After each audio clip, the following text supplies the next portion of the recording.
Hi there, Chara. It's Lindsay Pear with the Shift Series. How are you doing?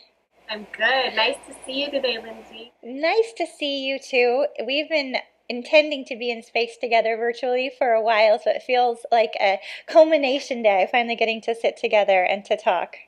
And what a clear connection all the way across the continent. I've lived in a few places in the US, so I'm really aware of what a big continent it is. Yep. Just even how big the space of the US is. Yep, I feel so grateful for the forces seen and unseen that let us be connected in this way. Thanks so much for joining me. My pleasure. Thank you. So I have been so excited to bring you into this space and to share a little bit about your story and the work that you do. Would you tell us a little bit about how you got onto the journey that you're on now, a little of your background and the walk that you've taken? Sure. I'll start with some outlines and not let it be too long, and then you can ask if Okay. you want to hear more. Well, I am originally from Colorado. I grew up in the mountains, and I was kind of a scholarly kid. And so by my early 20s, I was in grad school studying medieval and Renaissance history and religion. And that was really wonderful for me.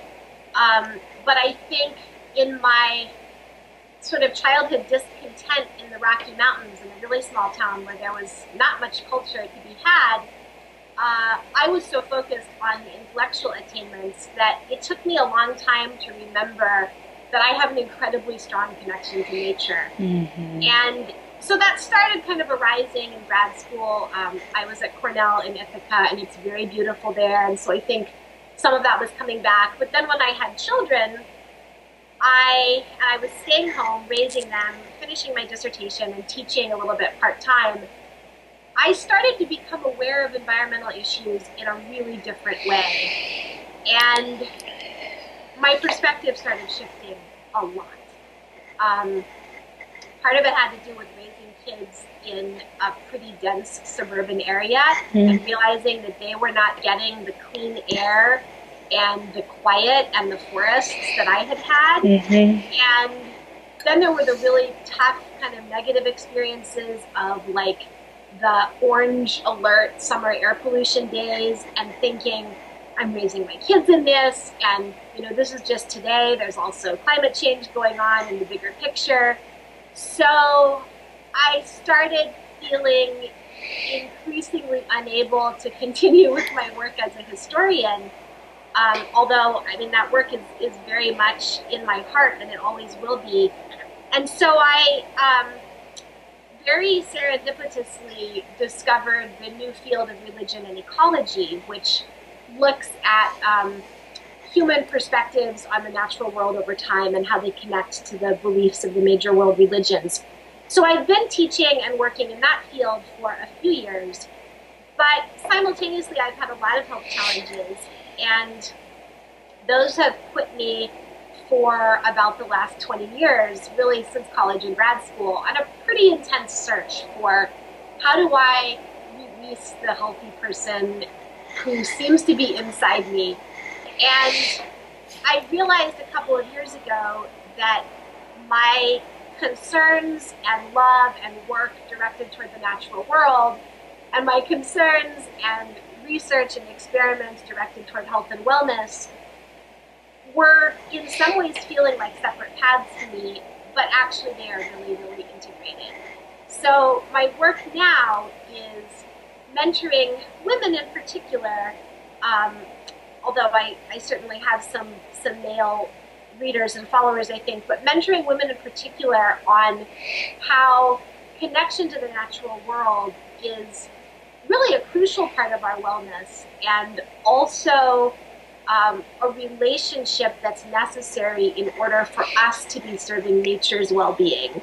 So I'm really interested in this circular, holistic, reciprocal relationship between us and the planet and all of the aspects of the natural world. Oh my gosh, I love this so much. Just yesterday, I was helping my 14-year-old son study for a religious studies test he had today, and so he's reading the the Gospels and studying kind of about original sin and original blessing. And we've got a very spiritual household, but not a particularly religious household. So these are new concepts to him, and certainly new texts to be in the home and for us to be discussing. And he's reading the part about original blessing and the Garden of Eden, and saying, well, there were three main gifts bestowed, this connection to self, connection to each other, and the connection to this greater good, or this greater ecology.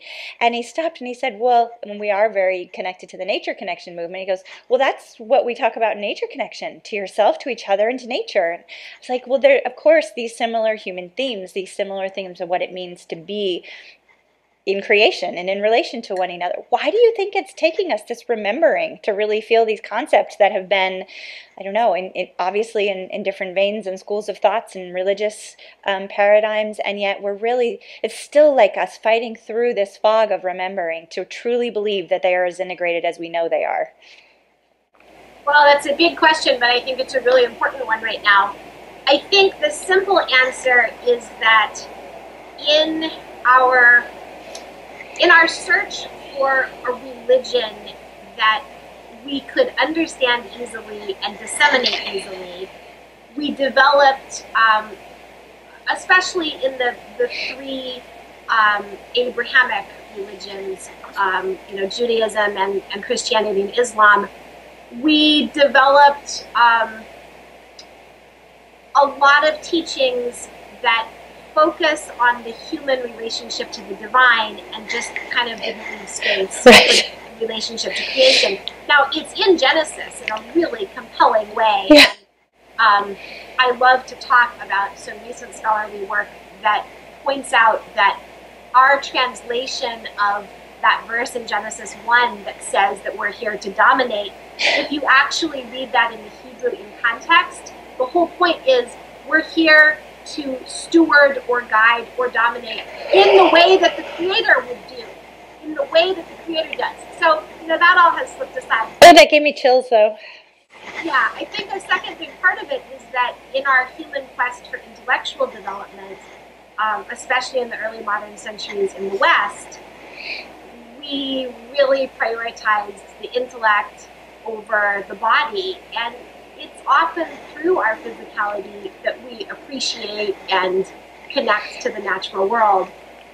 Of course, there's a lot to be said about the Caucasian male domination of world cultures and the subjugation of the indigenous cultures that have always known this. So, to some extent, I'm sometimes embarrassed as a white woman to be bringing forth some of these ideas and teachings, because I think we always have to acknowledge that the indigenous peoples never lost it.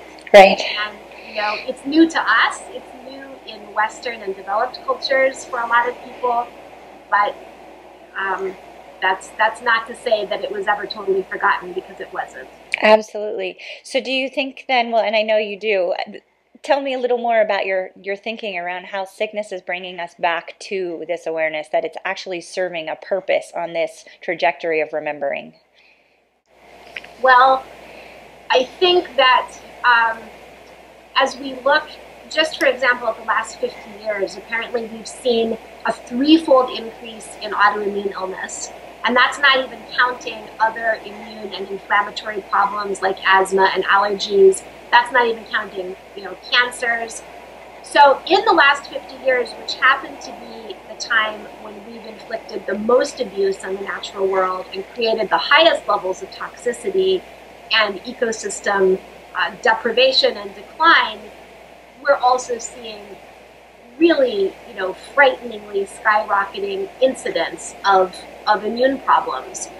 So I think it's really, really important for there to be a lot of cultural discussion about those kind of obvious historical and scientific relationships. And I was happy to see in Andrew Weil's newsletter this morning, maybe you saw it too, he referenced a recent study. I want to say it came from Rutgers University, but I'm not sure, looking at apparently a pretty convincing relationship between, it was ADD, right? Yeah. It was ADD and chemical herbicides. Yeah. So, I mean, I think that side of the picture we just need to be talking about all the time, because actually it's still kind of quiet and silent, and I think people are afraid to talk about it, etc. Yeah. From a spiritual perspective, I mean, I think this is really complicated and rich, and it could take us days to really delve into it. But I'll try to think of a concise way. I think that even if we're not mentally aware that our personal lives and our culture are out of alignment with the life system, our bodies are aware. So, I mean, on the one hand, they're being exposed to a lot of toxicity, and that can have, real physiological effects. But simply in terms of energy and spirit and stress, I think our bodies are barometers for our relationship to the planet. Yeah. And, I think there are different ways. There's sort of psychological markers that we could look at. There are more spiritual, shamanic, and even religious ways that we could think about it. But one thing that has always been really compelling to me is the stories of people who recover from serious illness. And so often their healing process is connected to discovering their own healing and rebalancing role. And sometimes that's very personal, like, wow, I need to get outside every day and have this soothing, energetic connection to nature. Or, maybe there's something in one's personal story that really needs to be healed. Oftentimes it's diet, and I see that as actually a very direct connection to the earth. I teach a course on sustainable agriculture, so I'm really, really interested in that angle of things. But I also think that a lot of people in the 20th and 21st centuries who are experiencing some of these quote-unquote new health problems, all the immune responses that are going on, I think a lot of us do end up discovering that we have some sort of healing calling beyond ourselves, and that that disruption or confusion inside our immune systems turns out to be maybe mirroring the confusion in the human relationship to the earth, but also can be like a teacher or a guide saying, wait a minute, what's the source of this disorder? Oh, it's a disordered relationship to my own kind of internal life system and to the larger life system. Absolutely. It's feeling easier and easier to have these conversations, and yet there are still these pockets of just utter wall of this concept that we could be as integrated as we are. And yet, as you said, this is a knowing that's been around forever and is still believed and practiced in indigenous communities and circles. How do you yourself personally engage in polite conversation around these concepts? Oh gosh! I wish I had put up my finger quotes. Polite conversation. I mean, I've been on a personal crusade for a few years. I mean, well, more like 10 or 15 years, I guess, to insert into conversations references to these issues. Yeah. To air pollution, right? I mean, in my metro area, we have a fair amount of air pollution, and a lot of people don't even realize it. Right. So I don't think it's helpful to go around fussing and whining and complaining and trying to scare other people. But when it's appropriate to say, oh yeah, I didn't go on my hike yesterday because the air pollution was really, was at an orange level or yellow level, I say that because I think those of us who are aware need to be communicating that. I certainly talk about diet and nutrition as often as I can, about whatever environmental issues can be fit into a conversation, and then with people who are even a little bit open, try to talk about this spiritual angle, or what's going on in energy medicine right now. One of my favorite tactics actually is to mention the work of some of the really exciting progressive physicians who are talking about this. I feel like they're my best ally. Yeah. Because almost everyone in America respects someone with an MD. Yeah. And we've had Christiane Northrup, thank God, for almost 25 years. Right. She was actually one of my very, very first mentors, teachers, sources of inspiration on these topics. But I mean, we now have so many doctors writing books about the kind of stress, health, diet, environmental connection. That's really all you have to do. I mean, it's Mark Hyman, it's Aviva Jolam, who of course started off as an expert herbalist and midwife before she got her Ivy League MD. Amy Myers has a new book out. Lissa Rankin. Yeah. I think of Mona Lisa Schultz. Yeah.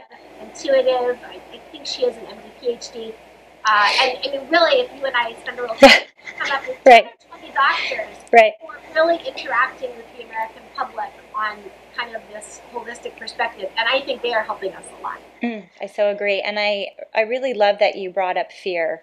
I think fear is such an interesting one because we do want to convey urgency and importance, and yet the tendency to sometimes use fear is so counterproductive. I certainly feel in your energy and in your passion and agree that focusing on the positive, who's creating change, who is merging both their scholarly background with their their integration of this important knowledge. But I'm also seeing this other thing that fear is doing, which is actually causing people to blame the wrong thing. Like I'm seeing the increase in allergies. As you know, I'm very connected to the Lyme disease community. This thing of nature is the bad guy. I'm actually trying to protect myself from nature. Do you experience that in your work as well? And what are your thoughts? Well, I certainly know people with, asthma and allergies who try not to ever open the windows in their house. Right. That's the medical advice. Well, keep your air conditioning and your heat on all the time. And of course, what that means to me is, well, right, so you're using even more fossil fuels, so the climate disruption that's causing us to have more pollen in the air than we used to have is going to be advanced. But, I also respect the right of people who are suffering from symptoms to try to protect themselves. For me, it really has come to be about connection to the natural world, because for a number of years, I tried the purely kind of political, science-based activism approach, and it really burned me out. And I, thinking as a historian, I don't see it being very effective. Yeah. I have huge, huge respect for anyone who has ever been an environmental activist. But, we've known about climate change since like the 50s, 60s, and 70s, depending on kind of which markers you look at. And we've had a lot of environmental activism in the U.S. and during my whole lifetimes. Yeah. What has switched for me in the last few years is realizing that the only way we are going to be able to kind of preserve the human future on the planet is to renew individual peoples and whole cultures' connection to nature. Yeah. And I think there are a lot of different movements and teachers who are working on that.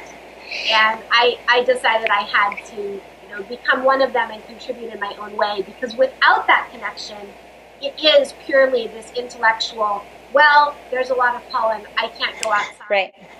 Gosh, the water's polluted, I'm going to buy the fanciest water filter that I can afford. And right. Good for anyone who can afford that, but right. That's not doing a lot to improve the big picture.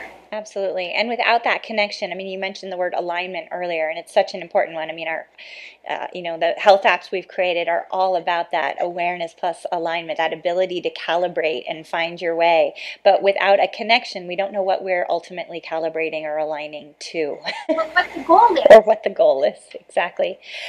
So I'm just curious and want to share with the audience just some of the key pieces of your own healing journey. To what do you attribute the largest shifts in finding your own way to wellness and recovery? I guess I would say three things. The first is diet. I have probable celiac disease along with other people in my family, so I'm strictly gluten-free. Currently I'm grain-free. And for whatever reason, I have a pretty sensitive body, and I just cannot eat processed foods or sugar. Yeah. So, I mean, I've been on a very healthful diet my whole life, but when I was a kid, we didn't realize that, gluten and dairy are pretty poisonous for me. So I think diet is really crucial, and it's very much connected to how we're stewarding and our relationship to nature. So that would be the first thing. The second for me has been all kinds of forms of energy work. Mm-hmm.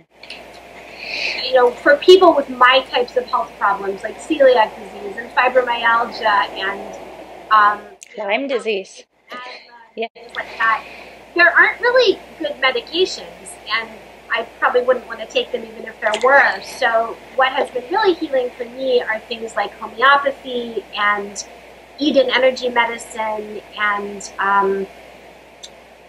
flower essences and things that address that kind of your whole energetic system. Yeah, absolutely. Really crucial for me, and I'm definitely no longer in the closet as far as talking about them. I think the third thing is discovering your life purpose and being really in tune with it. Whether it is the very simple and noble purpose of nurturing your own family or your garden or the companion animals in your life, or simply providing good service in whatever kind of work you do, or whether it's something on a bigger community scale or national, international scale. I think that a lot of us who have health problems, once we get the kind of dietary and energy medicine pieces in place, we often find that the missing link is whatever is your soul's calling.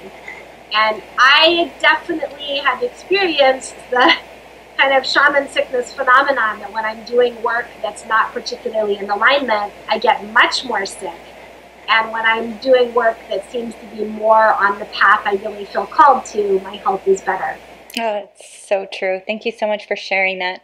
So if someone is out there watching this interview and eager to achieve that kind of alignment and shift for themselves, what's the first thing you would recommend that anyone can do to really begin to bring that connection back in and realign themselves? Well, I guess, a quick assessment of which pieces in your life need attention. So if your spirituality is a pretty strong, vibrant presence, then that's probably not the first priority. Otherwise, it might be. I think the diet and nutrition is pretty crucial, in which case, thank goodness now we can send people to just about any bookstore and say, look for a book by a holistic MD talking about diet and nutrition. Yeah. You'll probably be on a good path. And then read the books that they're talking about. Yeah. So I think that's really big. I guess too, I would say assess your connection to nature, because a lot of us are finding, whatever our religious beliefs, I personally follow the Christian path, although I try to be very in tune with and very connected to all of the world religions. So, I am a religious monotheist, sort of, but I think a lot of us are finding that one of the easiest sources of guidance and clarity is to connect to nature. So, and it's pretty simple. You need a little time and you need a little quiet. Enough time and enough quiet that you can start to hear whatever form of internal guidance you believe in, whether it's your body or your soul or your heart or God or the Holy Spirit or the nature spirits or whatever. So I think, if more and more of us would be practicing that, we would not only be helping our own wellness and clarifying our life direction, but also reweaving this relationship to nature that we need and that nature needs us to have. Ooh, heck yeah. It's like poetry to listen to for me. It's just so fun. Thank you so, so much for joining us today. I really, really enjoyed chatting and so appreciate your perspective and your background and how you're bringing them all forward together. It's a really beautiful thing to witness. Thank you, Lindsay. It's really nice to talk to you. Thank you. Look forward to doing it again soon. Okay, wonderful. Bye. Bye-bye.